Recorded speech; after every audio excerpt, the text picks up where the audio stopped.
It's March in Mozambique. I'm wearing one of those one-size-fits-all safety vests, and I have on my steel-toed boots. I'm planted in front of a crowd of 20 dusty miners. We're in a hot, crowded conference room. As their equipment supplier, I've been invited to advise them on how they might improve their operation. I captivate my audience with a warm smile on my face. Is warmth a weakness? Just the opposite. With this crowd, it is the secret to success. 2 days later, and I'm in a meeting in Johannesburg with suited executives. The assignment is the same, but this time, I command my audience with a polished confidence. As a leader, is it better to be respected or liked? Powerful or empathetic? Feared or loved?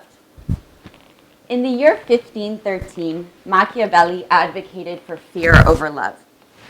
He also never had to face a 360-degree review. 500 years later, I propose that we need to be both respected and liked to be effective leaders. There appears to be a tension between these attributes, but they are not mutually exclusive.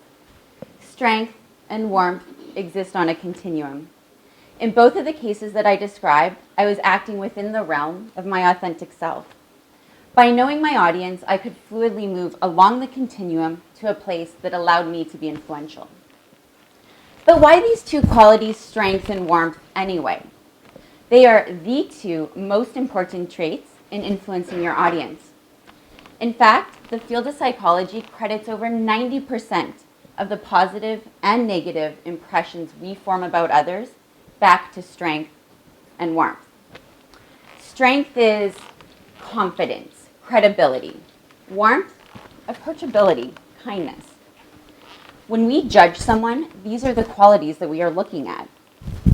We admire leaders who are fluent in using both strength and warmth because we know it's not easy. There are things that get in the way, things that complicate our ability to authentically engage strength and warmth. One of those things, anxiety. Standing here at the front of the room, I have the privilege of influencing how you, my audience, feels. Now this feels a bit stressful, so I have extra testosterone, strength hormone. But this extra testosterone, by definition, is inhibiting my oxytocin, warmth hormone. And if that's not enough, my cortisol is high too because of stress, and that's undermining my strength. To sum it up, feeling anxious and the overwhelming chemistry that comes surging with it won't allow me to project either strength or warmth. We feel anxious in situations where we want to make a good impression.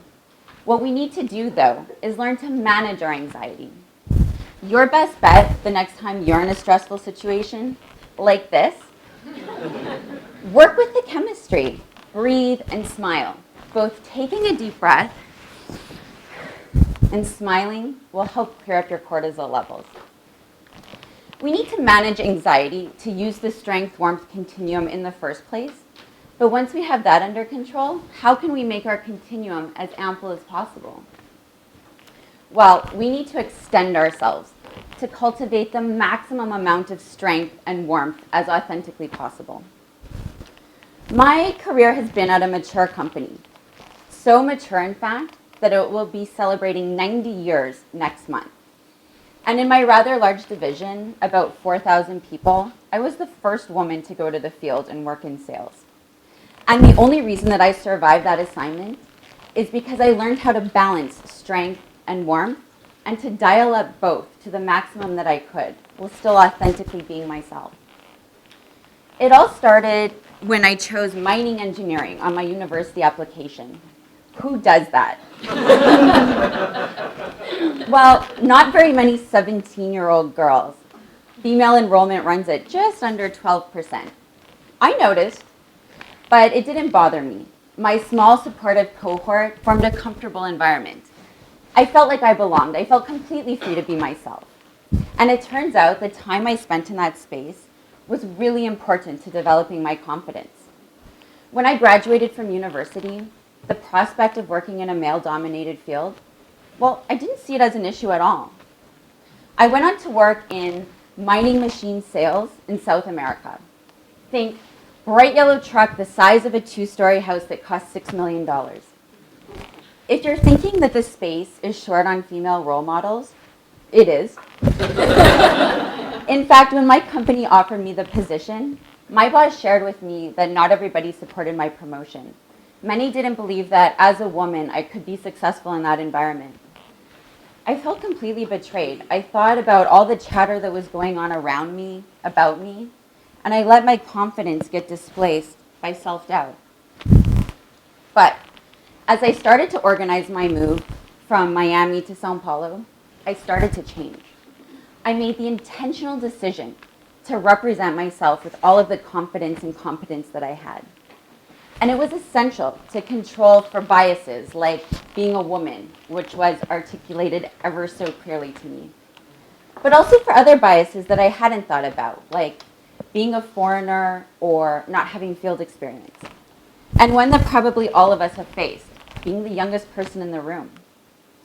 Instead of suffering with these biases, I developed a thick skin and moved forward.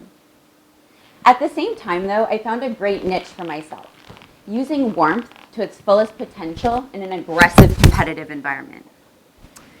Imagine you run into me at the world's largest iron ore mine in the Amazon jungle. It's the rainforest, so I'm drowning in mud. I'll have on my rubber boots. In the distance, you can see my bright yellow hard hat with my blonde ponytail bouncing underneath and a bright smile on my face. Now, my gender and this Scandinavian phenotype are not especially common in the Amazon, much less in the pit of an iron ore mine.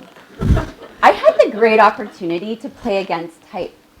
The curiosity that it created was a means to connect with people and build relationships. Well, it sounds nice to dial up strength and warmth to navigate challenging situations. It's not always easy. Maybe, like me, you failed to find the confidence to speak up in an important client meeting. Or in the same meeting, found it impossible to empathize with that difficult client.